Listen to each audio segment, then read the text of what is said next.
দুপুর বন্ধুরা, আজকের ভিডিওটা একটু অন্যরকম তোমাদের সাথে শেয়ার করছি। তো দেখো, এখানে তোমরা দেখেই হয়তো বুঝতে পারবে, সেটা আর বলার অপেক্ষা থাকে না। এই যে আমার এক কাকু, খুবই ঘনিষ্ঠ আমাদের কাকু, উনি বেশ কয়েকদিন হয়েছে গত হয়েছে। তো ওনারই আজকে শ্রাদ্ধানুষ্ঠান চলছে বাড়িতে। তো এখানেও আমি সকাল সকাল চলে এসেছি। আসার পরে যে দেখছি এখানে দাদা কাজে বসে গেছে। তো কাকু খুবই ঘনিষ্ঠ আমাদের, খুবই আপনজন ছিল। আর আমার শ্বশুর মারা যাওয়ার পরেই কাকুই ছিল আমাদের মাথার উপরের একমাত্র ছাতা। তো এরকম একজন বয়স্ক ব্যক্তি যদি বাড়িতে থাকে বা গার্জিয়ান থাকে, তাহলে কিন্তু অনেকটাই উপকার হয়। সেটা যাদের আছে তারা জানে, আর যাদের নেই তারা ঠিক অনুভব করতে পারবে না সেটা। তো দেখো, এখানে কিন্তু আমার কাকুর শ্রাদ্ধের অনুষ্ঠান হচ্ছে। কাকু আমাদের খুবই প্রিয় ছিল, আমাদের নিজেদেরই হোক আর পাড়া প্রতিবেশী সবার কাছেই খুব প্রিয়।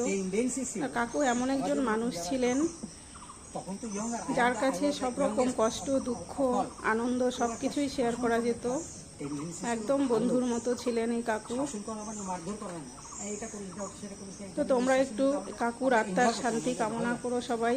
কাকু যেখানে আছে যেন ভালো থাকে, শান্তিতে থাকে, এটাই আমিও ভগবানের কাছে প্রার্থনা করি।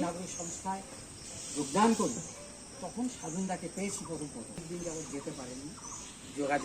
দেখো, এখানে কিন্তু কাকুর খুবই ঘনিষ্ঠ বন্ধুই বলো আর ভাই বলো, যাই বলো না কেন, সবাই কিন্তু এসেছে। এখন কাকুর সম্পর্কে ওনারা কিছু বলবেন। উনি কিন্তু নিজের হাতে কাকুর সম্পর্কে একটা লেখা লিখেছেন, তো সেটাই এখন আমাদের সামনে উনি সবাইকে পড়ে শোনাচ্ছেন। নির্গমন 7ই জুন 2025। বিয়ে করলেই বয়সটা বেরিয়ে যাচ্ছে। চলে গেলেন সবার সাধনদা, পোশাকি নাম প্রশান্ত কুমার বিষ্ণু মজুমদার। আলিপুরদুয়ার প্রবীণ নাগরিক সংস্থার নবতিপর বয়োজ্যেষ্ঠ সদস্য তথা গ্রন্থকার। আলিপুরদুয়ারের নিজ গৃহ থেকে শেষ নিঃশ্বাস ত্যাগ করে জীবনের উজ্জ্বলতম মুহূর্তগুলি থেকে চলে গেলেন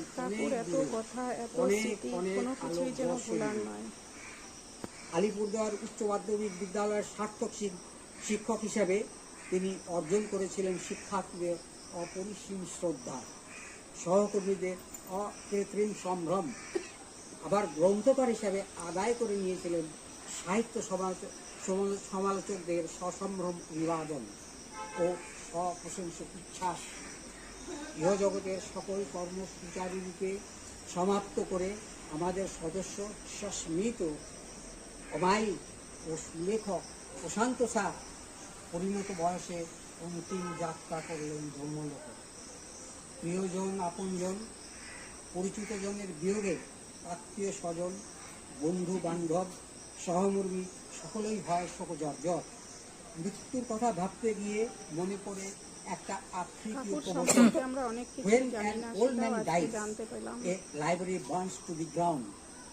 একটা মানুষ, একটা বৃদ্ধ মানুষ যখন মরে যায়, বয়স হলে পরে, তখন যেন একটা গ্রন্থাগার ভস্মীভূত হয়ে যায়।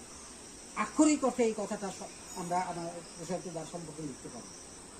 মধুকবি লিখেছেন, জন্মিলে মরিতে হবে, অমর কে কোথা কবে। জন্ম হলে মৃত্যু আছে, এই অমোঘ সত্য জানার পরও মানুষ যেন সেটা মেনে নিতে পারে না। মৃত্যু হাজির হয় মর্মপীড়া, দুঃসহ বিষাদ বেদনা নিয়ে। মানসিক বল অর্জনের জন্য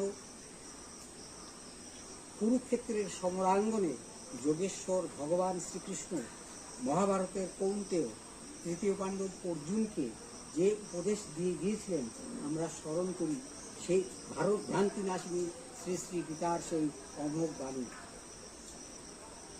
অব্যক্তাদীনি ভূতানি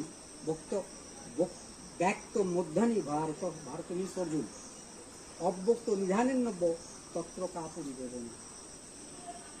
যে জন্মে সে পূর্বে ছিল অজ্ঞাত, মধ্যে ক্ষণকালের জন্য জ্ঞাত হইয়াছে, মৃত্যুর পরের দশাও আমাদের অজ্ঞাত। তবে তার জন্য শোক কেন? পরিবারের সকল সদস্যদের প্রতি রইল সমবেদনা। ভগবান তাদের বিয়োগ দেখা সহ্য করার শক্তি দিন। অমৃতময় দেবলোকে পরমেশ্বর নিকট আমরা তার আত্মার অপার শান্তি কামনা করি।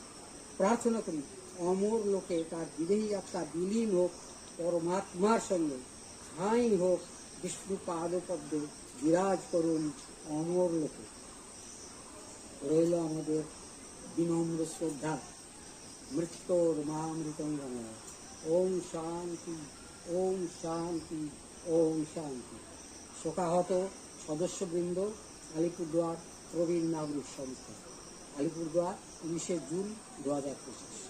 আমরা আমাদের যা ধারণা তাকে যেভাবে দেখেছি সেভাবেই লিখেছি আমরা। এই হচ্ছে আমাদের তার প্রতি শ্রদ্ধা নিবেদন, তার আত্মার সদ্গতি কামনা করে এবং তো কাকুর সম্পর্কে আমরা অনেক কথা শুনলাম, খুব ভালো লাগলো। তো বন্ধুরা, ভিডিওটি ভালো লাগলে লাইক করুন, শেয়ার করে সাথে থেকো। আমরা যে আর প্রশান্তি সবাই দেখাচ্ছি সুস্থ যে থেকো, এদের ভালো কাছে চিনি থেকো। না, আমাকে হয়তো উনি চিনবেন না।